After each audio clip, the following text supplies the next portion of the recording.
pessoal, a gente vai dar continuidade aqui ao tema de estoques, tá? A gente está tratando de gestão de estoques na carteira de administração de recursos materiais e patrimoniais da FADESA. Meu nome é Juliana, professora Juliana, como vocês já conhecem, né? Então, o que a gente vai tratar agora? Eu vou voltar aqui um pouquinho da ideia inicial dos estoques, de como é que a gente está tratando dele e como começa esse pensamento do porquê utilizar o estoque, como é que a gente utiliza esse estoque, as previsões e as metodologias, para que a aplicabilidade daquilo que vocês estão estudando agora. Para vocês entenderem o motivo, por isso que a gente vem primeiro para a teoria e depois para a prática, no caso os cálculos, porque a gente tem que primeiro entender o que é para depois aplicá-los. Então, por isso que a gente vai começar a voltar um pouco esse assunto, para a gente entrar, né, nos cálculos que a gente tratou da última aula, tá? Então, qual é a função da gestão de estoques? O que eu quero com gestão de estoques? Eu quero controlar as disponibilidades e necessidades de produção de matérias-primas, a fim de não faltar material ao processo de fabricação ou faltar produtos acabados à sua comercialização. Então, geralmente, o que veio a gestão de estoque, de onde é que ela surgiu? Também a administração de recursos materiais. Ela surgiu da necessidade desse controle em cima de onde está a produção. Então, eu estou controlando a produção, isso na ideia industrial, na ideia que a gente tem da Revolução Industrial de minimizar custos. Então, eu vou controlar o que eu produzo para minimizar custos, para diminuir custos no meu orçamento, na minha gestão. Então, o foco sempre quando você ouve as palavras na gestão de materiais, na administração de recursos materiais e na gestão de estoques, é algo voltado para a fabricação, e a fabricação mesmo desde o começo de uma peça. O que eu utilizo para fabricar uma caneta? Eu utilizo desde o começo material de plástico, eu utilizo o tubo, eu utilizo a produção para fazer essa tampa. Então, assim, é tudo a matéria-prima desde o começo que eu utilizo para produzir. Então, por isso que as necessidades de matéria-prima. Só que com a evolução a gente viu que eu não preciso produzir inicialmente esse material. Eu posso comprar esses materiais prontos e produzi-lo e construir o material, ou eu posso comprar um material já feito, que é justamente não faltar esses produtos acabados à sua comercialização no seu negócio. Porque se eu tenho uma papelaria ou se eu tenho algum outro tipo de empresa que eu vou utilizar o material no meu estoque, no meu armazenamento, então eu vou lá e apenas pegar essa caneta. Então, ela vai ter justamente não faltar esse produto caneta dentro da minha organização. Então, vai ter, por exemplo, questões de almoxarifado, que eu vou utilizar a gestão de estoque, que é para saber a entrada e saída desses materiais. Eu vou utilizar na minha produção, que é justamente para não faltar matéria-prima para produzir uma caneta, ou eu posso tratar, por exemplo, na gestão de estoque, colocando ela dentro do meu estoque como um todo, que eu estou utilizando como venda, né? Que é o meu objeto da minha venda, que é o objeto da minha empresa. Então, a gestão de estoque ela é utilizada em vários setores, em várias ideias de comercialização, ideias de produção. E isso tudo serve para quê? Para controlar as disponibilidades e necessidades desse material, dessa produção dentro do meu objetivo da minha empresa. Assim, eu consigo fornecer o material e o local de produção no momento e em condições utilizáveis, com custo mínimo para a plena satisfação do cliente. Então, eu estou objetivando o quê? Custo mínimo. Eu estou objetivando ter esse material e, ao mesmo tempo, eu tenho um custo mínimo para tê-lo. Porque para eu ter aquele material, eu vou determinar custos. Então, por isso, eu estou objetivando um custo mínimo. Então, o objetivo dessa gestão de estoques é garantir o suprimento adequado de matéria-prima, material auxiliar e peças ao processo de fabricação. Isso se eu estiver tratando de processo de fabricação, né? Ou, por exemplo, se eu estiver tratando de produtos acabados da venda, eu vou garantir o suprimento adequado desse produto acabado para o processo de venda, para o processo que é o objetivo dentro da minha empresa. Ou então, eu posso garantir o suprimento adequado de uma caneta, de uma matéria-prima, de um material, para que eu possa ter o meu procedimento, para que eu possa ter no meu almoxarifado esse material e não dificulte o fazer do meu serviço, né? O procedimento do meu serviço. E eu vou, outro objetivo, manter o estoque mais baixo possível para atendimento compatível às necessidades vendidas. O objetivo aqui, às vezes, pessoal, não é trabalhar com o estoque máximo nem o estoque mínimo. Eu tenho que trabalhar com o meu estoque ideal, que é justamente um estoque que eu vou conseguir atender às minhas necessidades no tempo certo e na quantidade correta. Então, eu também vou objetivar identificar e eliminar os itens antigos e defeituosos em estoque, para justamente ele estar antigo, ele é um capital parado, então vai me dar custos, então vai me dar despesas, então eu tenho que justamente eliminar esses estoques antigos, prevenir contra perdas, danos, desvios ou mau uso, manter a quantidade necessária quanto às necessidades, que é justamente isso, eu tenho que manter o que eu quero, a quantidade, para suprir as minhas necessidades. Manter os custos nos níveis mais baixos possíveis. Os custos, é custo, gente, não é a ideia do estoque, é custo. O quanto custa para eu ter aquele material? Então, eu tenho que manter aquele no nível mais baixo possível, porque se eu tenho um baixo custo, eu vou ter mais lucro. É a ideia da inversa, né? Se eu tenho lucro, para eu ter lucro, eu tenho que diminuir os meus custos. Então, aqui o custo de estoque. Por isso que a gente trata também, dentro dele, de custos de estoques. Custos de estoques compõem o estoque, os custos, né? Eu tenho um estoque, eu tenho custos. Então, quais são os custos que compõem o estoque? Que são gastos de compra ou na produção dos bens, ou quando eu estou comprando material já acabado, ou quando eu vou produzindo bem. Os custos que eu tenho no estoque são os custos diretamente proporcionais, inversamente proporcionais ou os independentes do nível do estoque médio. Então, eu tenho custos diretos, custos inversos e custos independentes. O estoque médio, e esses custos são aonde? No nível do estoque médio. O estoque médio é a média do estoque mantido em determinado período. O estoque médio é a média do estoque mantido em determinado período. É o que eu tenho lá constantemente. É o que eu tenho lá, a média de produtos que eu tenho mantido por determinado período. Isso é meu estoque médio. Então, eu tenho um custo direto para manter aqueles materiais por um determinado período. Então, isso é o custo direto. É o custo que cresce com o aumento da quantidade média em estoque. Lógico, gente, se eu tenho mais materiais na minha média de estoque, se eu tenho mais materiais em estoques, eu vou ter maior custo proporcional. Ou seja, se eu estou aumentando a quantidade, eu estou aumentando os custos. Então, isso é uma lógica dele que decorre aqui dos custos diretos. Então, a gente tem exemplos desses custos diretos de armazenagem que podem também serem chamados de custos de armazenagem. Então, quanto mais estoque eu tiver, quanto maior meu estoque médio, quanto mais material. O que é estoque, gente? Estoque, lembrem-se que são as quantidades de produtos que eu tenho lá. Então, quanto maior a quantidade de produtos que eu tenho lá por um determinado tempo, vai ser a maior necessidade da área para armazenagem, lógico. Espaço físico. Eu vou ter maior local, se eu tenho mais produtos estocados, porque eu estou aumentando, eu tenho que ter um maior local para guardar esses produtos. Maior probabilidade de perdas, custos de perdas, porque se eu tenho maior produtos por maior tempo, então possivelmente aumenta também, proporcionalmente aumenta também a minha possibilidade de perda desses produtos. Maior probabilidade de furtos e roubos, maior probabilidade dos itens em estoque tornarem-se obsoletos, custo da obsolência, porque se eu tenho mais custos, pode ser que ele demore mais a sair, tá, do meu estoque. Maior gasto com seguros de itens em estoque, que é o custo do seguro, se eu quiser pagar meu seguro pelos meus produtos que estão lá no estoque. Maior valor perdido com a desvalorização dos bens permanentes em estoque, custos de depreciação. Então, eu tenho esses custos diretos aqui, custo de espaço físico, de perdas, de furtos, de obsoleto, de seguro do estoque e custos de depreciação. Quanto maior o meu estoque, quanto maior a quantidade de produtos que eu tenho por um período, que é o meu estoque médio, maior serão os meus custos que decorrem diretamente desse aumento da quantidade, certo? E esses aqui são os exemplos.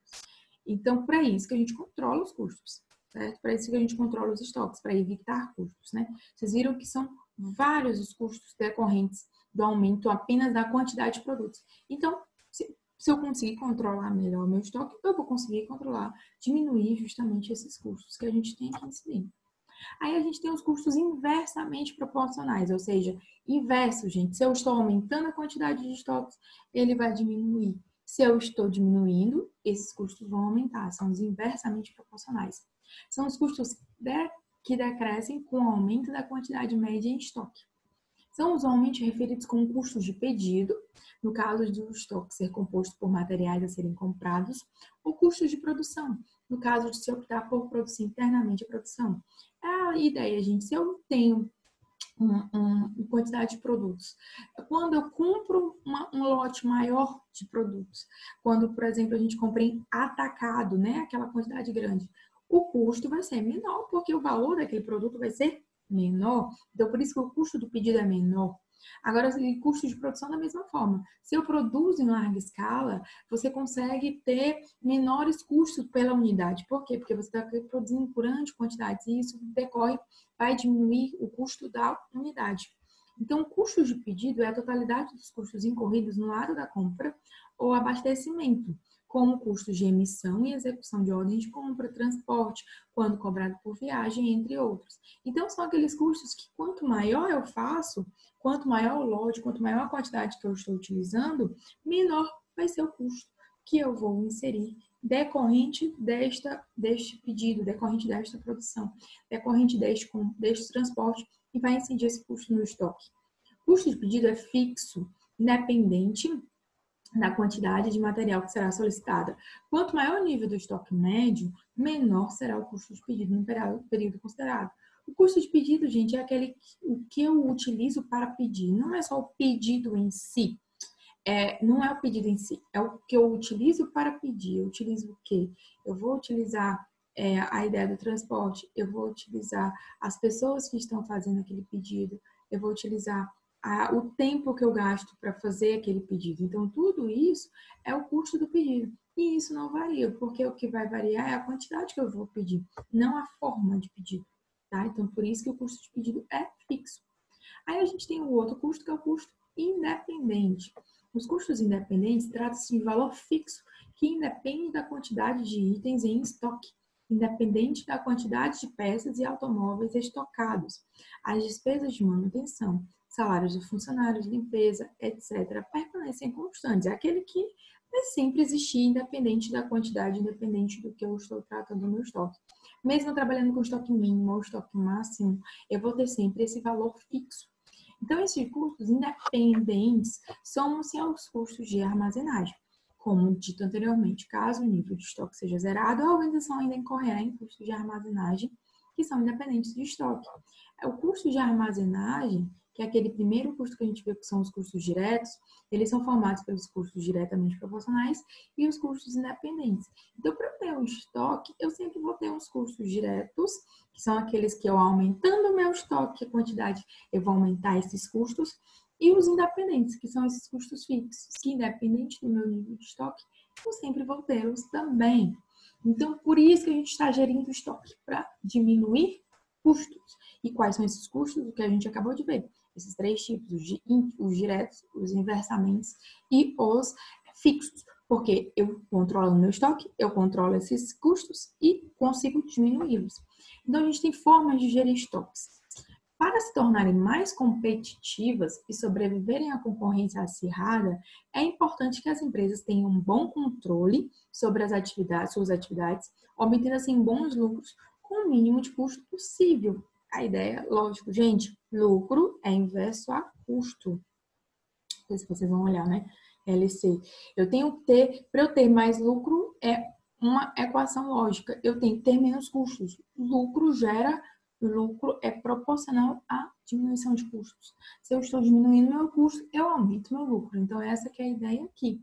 Então, a atividade de planejamento da produção, ou planejamento do meu estoque, planejamento da minha compra, da minha venda, estão as políticas de gestão de estoque. As minhas políticas de gestão de estoque são diretamente ligadas ao meu planejamento de produção. Uma forma de gerir os estoques de forma eficiente é baseando-se na previsão de demanda. Esta é capaz de oferecer noções bem aproximadas da necessidade de estoque da empresa, viabilizando investimentos corretos na capacidade de produção, na aquisição de matéria-prima, na manutenção de estoques de produtos acabados, evitando assim custos desnecessários e garantindo um atendimento eficaz ao mercado. Então, aqui eu estou falando o quê, gente? Que eu prevendo minha demanda, que é aquilo que a gente tratou na última aula, mas eu estou aqui reforçando a ideia. Se eu tenho uma previsão de demanda, eu tenho como prever meus custos, eu tenho como prever como eu vou tratar a minha gestão de estoque, como eu vou viabilizar investimentos na minha produção, ou então na aquisição de matéria-prima, mantendo meus estoques nos produtos acabados, evitando custos desnecessários e garantindo atendimento eficaz ao mercado. Se eu tenho uma previsão de demanda, ou seja, se eu vou prever quanto eu vou comprar, quanto eu tenho que comprar, demanda é o que eu estou precisando. Então, se eu estou prevendo o que eu estou precisando, eu garanto com isso eliminar custos desnecessários, lógico, porque estoques decorrem custos, como a que a gente acabou de ver. Então, se eu estou prevendo o quanto eu tenho que comprar, eu vou prever essas quantidades de custos e eu posso diminuí-los. Garantindo um atendimento eficaz ao mercado, lógico, porque eu estou prevendo quanto o mercado vai me pedir, quanto eu vou ter que ter no meu estoque para suprir a necessidade do mercado. E eu tenho essa previsão suprindo bem próximo dessa demanda do mercado. Então, não vou ficar com mercadorias, com produtos, ou fabricar produtos de forma obsoleta, né? De forma que fique lá o produto sem uma destinação, sem essa venda que eu estava prevendo. Por isso, a necessidade da previsão da demanda.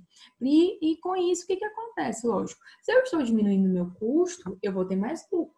Se eu tenho mais lucro, eu posso investir esse meu lucro que eu estou ganhando justamente porque eu estou diminuindo o meu custo, eu posso ter esse custo diminuindo, essa projeção, esse valor que eu consegui com esse custo, investindo em outra área da minha empresa, né, da minha organização. Então, para um bom estoque, eu preciso dimensionar, controlar, saber. Eu preciso saber o quê? Saber qual é o meu capital investido, minha disponibilidade de estoque e custos e consumo ou demanda. Então, para eu ter um estoque, o que eu tenho que controlar para eu ter um bom estoque? O que eu tenho que entender? O que eu tenho que saber? Eu tenho que saber qual é o capital investido. Capital investido é o valor que meu estoque custa, né? Que é por isso que justamente é o valor do estoque, os custos. Então, eu tenho que saber quanto é que tem no estoque, quanto é que vale meu estoque, né? Eu tenho a disponibilidade de estoque, que é saber a quantidade, o quantitativo, o que entra, o que sai. Eu tenho que saber os custos que decorrem desse meu estoque, que são aqueles custos que a gente viu, os diretos, os inversos e os fixos. E o consumo, que é justamente a alimentação desse meu estoque. Então, para eu entender, para eu fazer um bom estoque, eu tenho que controlar essas informações. Então, os estoques fazem parte do ativo circulante da empresa. O que é o ativo circulante, gente? Para aqueles pessoal que ainda não está começando agora, o ativo circulante são aqueles os valores que eles estão justamente em constante mudança. É o que a gente utiliza para prover o nosso valor, né? Para prover o que a gente precisa para trabalhar. Então, eles fazem parte do ativo circulante da empresa, portanto, havendo uma diminuição do capital investido em estoques, diminui o ativo. Ou seja, se eu estou diminuindo o meu valor de estoque, se eu estou diminuindo a quantidade de estoque, se eu estou diminuindo o valor que eu tenho no meu estoque, eu vou diminuir o meu ativo circulante, lógico, porque é proporcional direto, né? Se eu tenho diminuição do valor do estoque, eu tenho uma diminuição do valor do meu ativo circulante, já que o estoque compõe o ativo circulante. E eu aumentando o capital em estoque, ou seja, aumentando o meu estoque, o valor desse estoque, eu aumento o retorno do meu capital. Também é a proporção, certo? Aumenta, diminui. Então, o retorno de capital, que é justamente esse aumento que eu estou fazendo no meu estoque, ele é igual ao lucro dividido pelo capital. O retorno do estoque, o ideal é que seja um coeficiente de 15 a 25. O maior de um é o melhor resultado será da sua gestão. Ou seja, se eu tiver um retorno de capital maior do que um, eu já sei que o resultado está bom. Mas o ideal é entre 15 e 25 do meu retorno de capital, que é o meu lucro dividido pelo meu capital. Capital é o valor do estoque, gente, que a gente vai ver agora. É o investimento que eu estou fazendo no meu estoque. É quanto custa o meu estoque, certo? Aí a gente tem um exemplo aqui do retorno de capital. Uma empresa XY tem como vendas anuais 1.200.000 as vendas dela e um lucro de 65 mil reais. Tem em seus estoques matéria-prima, auxiliar, manutenção, WP e acabados, ou seja, no seu estoque ele tem um investimento de 35 mil reais. Ou seja, esse estoque dele vale 35 mil. É um investimento. Qual é o retorno de capital? O retorno de capital dele é 65 mil, que é o lucro, dividido por 35 mil, que é o investimento, o capital dele, que dá 1,86. 1,86 significa um bom retorno de capital, certo? Então, a gente tem que aqui, 1,8, ele tem um bom retorno, já que ele está tendo uma lucratividade de 65 e ele investiu um capital de 35. Então, com isso, a gente verifica que ele está tendo um bom retorno desse capital que ele investiu, tá? E a gente tem também os giros de estoque, que é a quantidade de vezes que o estoque é totalmente renovado em um período de tempo. E esse período de tempo geralmente é o ano. Quantas vezes eu tenho que renovar o meu estoque? Eu tenho que fazer girar o meu estoque, fazer a compra. O retorno, o giro, né? A rotatividade é igual ao custo de vendas dividido pela quantidade do meu estoque. Então, aqui, uma empresa tem um valor, tem vendas anuais de 1.200.000, é aquele mesmo exemplo. E um custo anual de vendas, aqui a gente já está tratando de custo, tá? De 780 mil. Ou seja, ele tem de custo de vendas 780 mil. E um lucro anual de 65 mil, que é o que a gente já viu. Para o estoque foi feito um investimento de 240 mil. Qual a rotatividade do seu estoque? A rotatividade é o quê? A rotatividade aqui é o custo anual dividido pelo meu investimento, pelo meu estoque. Por quê? Porque agora eu estou querendo saber quando eu tenho que girar. Então, o estoque tem uma rotatividade de 3,25 vezes ao ano. Eu vou 780 mil dividido por 240, 3,25. Então, o meu estoque, o ideal é que ele rode 3,25 vezes ao ano, que eu consiga ter essa rotatividade aqui, eu consiga rodar o meu estoque, tá? Aí a gente entra na previsão de demanda, já que eu estou vendo já a rotatividade, que eu já vi esse meu retorno de capital, eu vou prever a demanda para ter esse controle sobre o meu estoque. Primeiro passo para a reposição de estoque com a devida precisão é obter uma previsão acurada do consumo dos materiais envolvidos. Se não prevemos, pode ocorrer. Se a gente não prevê o estoque, a demanda, desculpa, se a gente não prevê a demanda de um estoque, o que pode ocorrer? Acentuação, o aumento dos meus custos de estoque. Ocorre quando mantemos estoques de itens que não têm demanda na organização. Os custos a eles relacionados são vários: aluguel, espaço físico, obsolência, seguros, se for o caso, entre outros. Então, se eu tenho um produto em estoque, uma matéria-prima em estoque, e essa matéria-prima não sai, esse produto não sai, eu vou ter um aumento no meu estoque, no meu custo. Por quê? Porque esse produto está parado, vai aumentar os custos que eu tenho que para mantê-lo, bem como o custo do meu capital lá parado. E eu tenho os outros custos de falta de estoque, por exemplo, que também decorre dessa minha não previsão de demanda. Por quê? Porque eu não prevendo a minha demanda, eu vou ter um aumento dos meus custos de estoque. Ocorre quando o estoque mantido é inferior à demanda, acarretando a falta do item de material no momento que ele é necessário. Ou seja, eu tenho um pedido de um cliente e não tenho esse material, então eu estou incorrendo em custos. Este fato pode implicar até mesmo a paralisação de uma linha de produção, caso falte um insumo necessário ao produto final. Também nesse sentido, tá? Aí eu tenho a previsão das demandas, que elas podem ser quantitativas e qualitativas. Eu vou fazer aqueles métodos que a gente viu de matemática, porque eu estou utilizando essa previsão de demanda. Mas a minha previsão de demanda, ela acontece por uma questão quantitativa e qualitativa.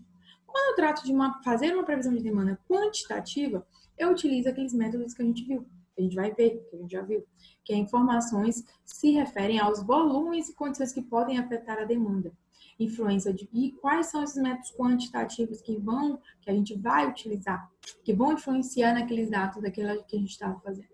É a influência da propaganda, várias variações decorrentes do modismo, variações decorrentes da situação econômica e crescimento populacional. Porque eu tenho que analisar também esses dados para entender que a minha demanda, a minha variação pode sofrer aumento. A minha demanda vai sofrer aumento ou diminuição de acordo com essas influências quantitativas aqui. Porque se eu fizer uma propaganda, o objetivo é aumentar minha demanda. Então, eu vou ter que prever uma demanda maior por conta de uma influência da propaganda. Agora, se eu também tiver umas variações do crescimento populacional, ou seja, um aumento da população, eu vou ter um aumento da minha demanda, porque eu aumentei o quantitativo de pessoas que precisam daquele meu produto. Então, por isso que essas influências aqui afetam quantitativamente minha demanda, aumentando ou diminuindo. E a gente tem as qualitativas, que são informações que se referem às fontes de dados de onde são obtidos valores confiáveis de variáveis que podem afetar a demanda, tais como opiniões dos gerentes, opiniões dos vendedores, opiniões dos compradores, pesquisa de mercado. Eu tenho aqui a ideia do qualitativo, de opiniões, do que as pessoas olham no mercado, do que aquele mercado está precisando, de como aquele mercado vai se comportar. São interpretações. E essas interpretações também vão influenciar na previsão de demanda, porque eu vou controlar e verificar, não, a gente está passando por um aumento desse quantitativo de vendas, então vamos aumentar a nossa demanda. Não, agora deu uma parada, porque a gente está vendo que os compradores eles estão precisando de outros produtos, não é um período de agora de vendas, então vai diminuir. Então, minha previsão de demanda também vai diminuir. Então, a gente tem técnicas para prever demanda.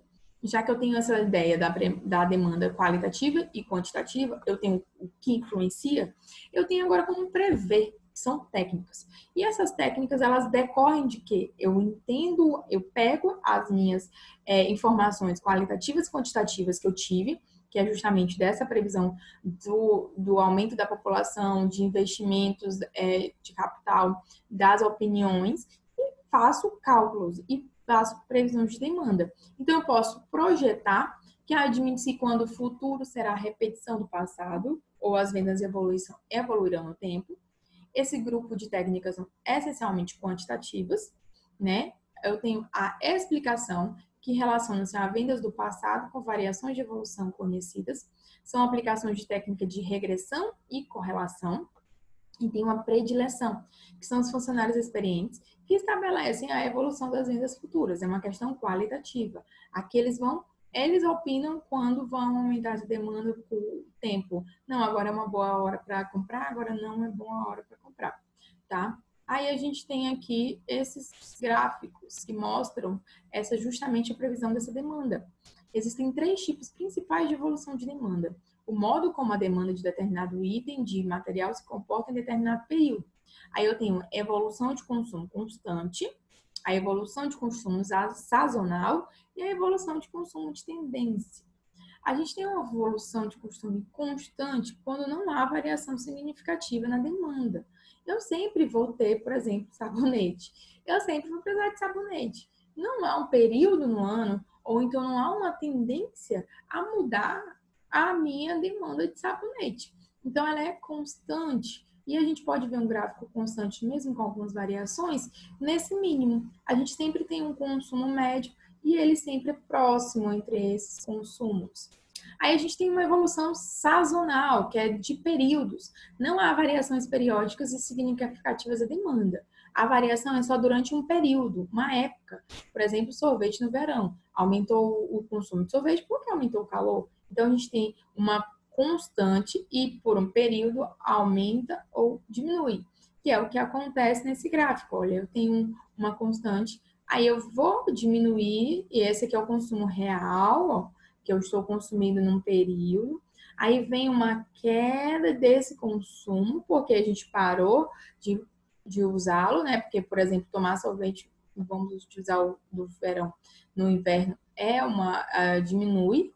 E eu vou ter de novo esse consumo voltando, subindo depois deste período. E ele vai subir, vai ter o consumo normal e depois ele vai ter uma queda. E ele vai ter um aumento, uma queda. Então, eu tenho essa evolução do consumo sazonal, de acordo com o período, tá? E tem uma evolução de consumo de tendência.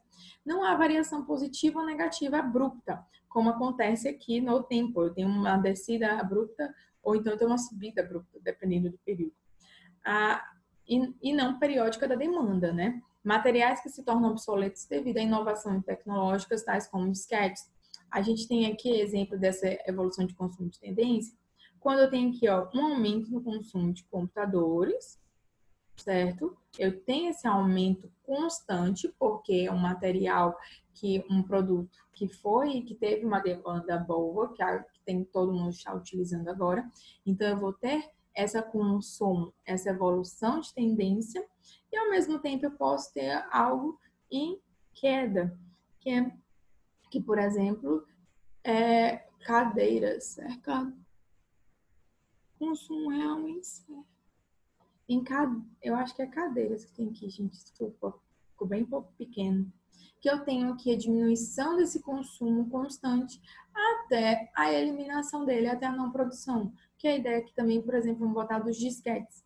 A gente tem esse declínio aqui no consumo do disquete, já que eu não utilizo mais, né? Eu passei a utilizar o CD, que foi uma inovação, e agora a gente tem até o pendrive, então a gente pode utilizar essas mesmas proporções por um período, então o disquete vem, se torna obsoleto, ninguém mais o utiliza. E a gente tem os métodos quantitativos de previsão, que a gente tem, que foi o que a gente estudou nas aulas, método do último período, método da média aritmética móvel, método da média ponderada, método da média móvel exponencial ponderada e o método da média dos mínimos quadrados. E a gente fica por aqui nesse vídeo e a gente vai para a aula para a gente justamente entender esses métodos, tudo bem?